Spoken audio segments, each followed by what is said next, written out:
Hello Ash class and welcome to our second story time today. I'm going to read The Dinosaur That Pooped a Planet.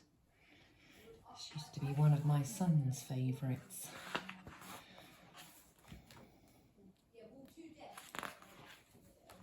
The Dinosaur That Pooped a Planet by Tom Fletcher and Dougie Poynter. And the pictures have been drawn by Gary Parsons. Danny and Dinosaur liked to have fun. Some days they had lots, some days they had none.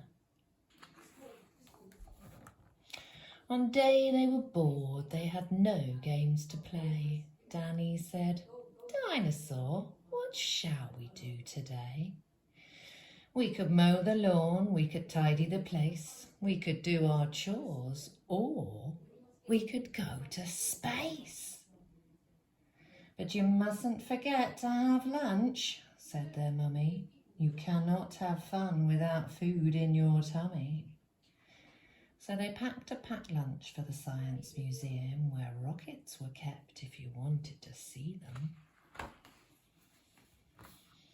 There were hundreds of rockets and spaceship surprises, tall ones and small ones of all shapes and sizes, and one that was ready to launch with a door big enough for a boy and his pet dinosaur.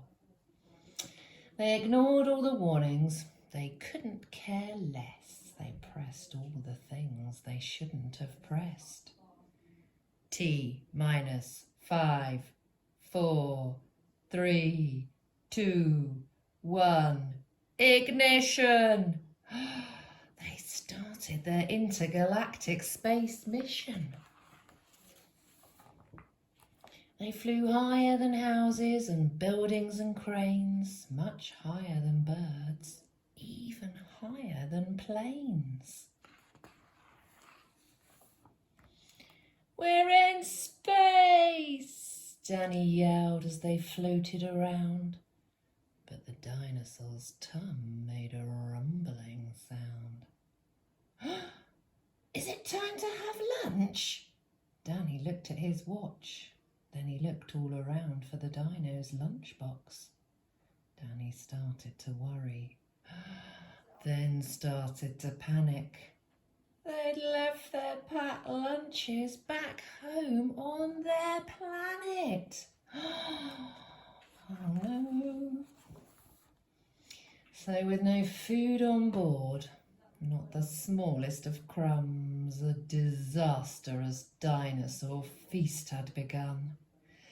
It gobbled up gadgets and gizmos galore. Nothing was safe from the space dinosaur. Robots and ray guns and blinking red blinkers, eating things thought up by NASA's great thinkers. The hyperdrive gamma reactor machine was swallowed along with the space tractor beam.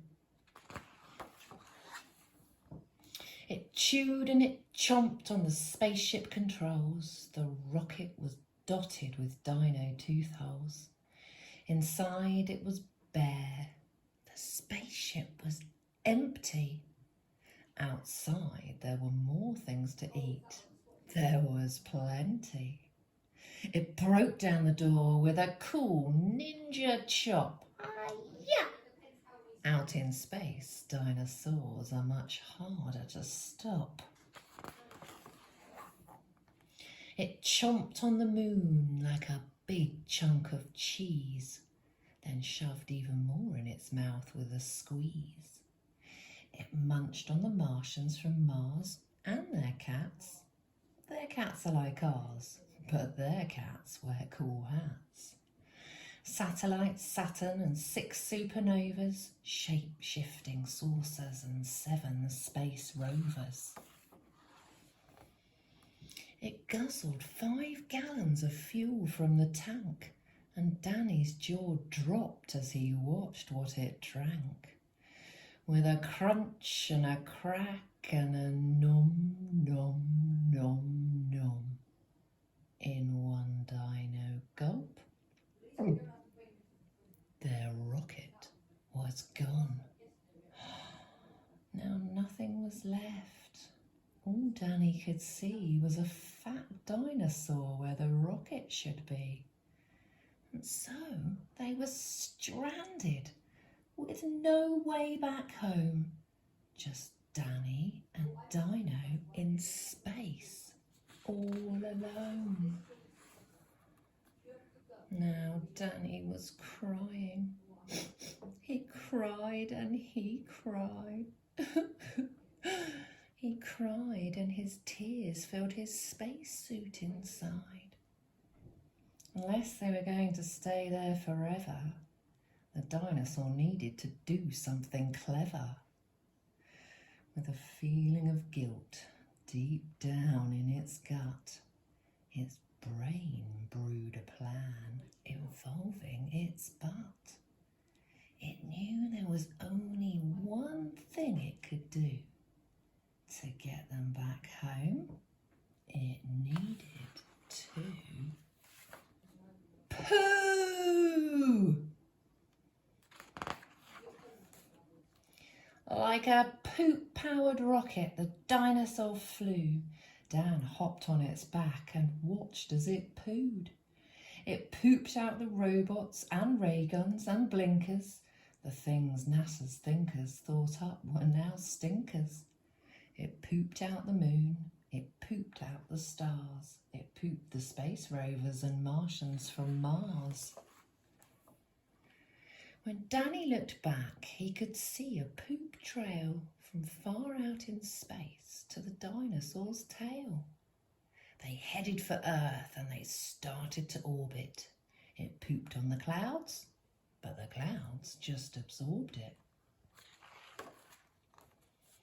They flew past the buildings and streets of their town, leaving the houses all smelly and brown, and finally landed back down on the ground.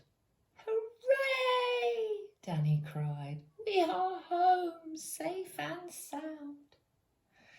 They looked to the sky and the things that were pooed had formed a poop planet right next to the moon. And so Danny promised to listen to Mummy, because fun is not fun without food for your tummy.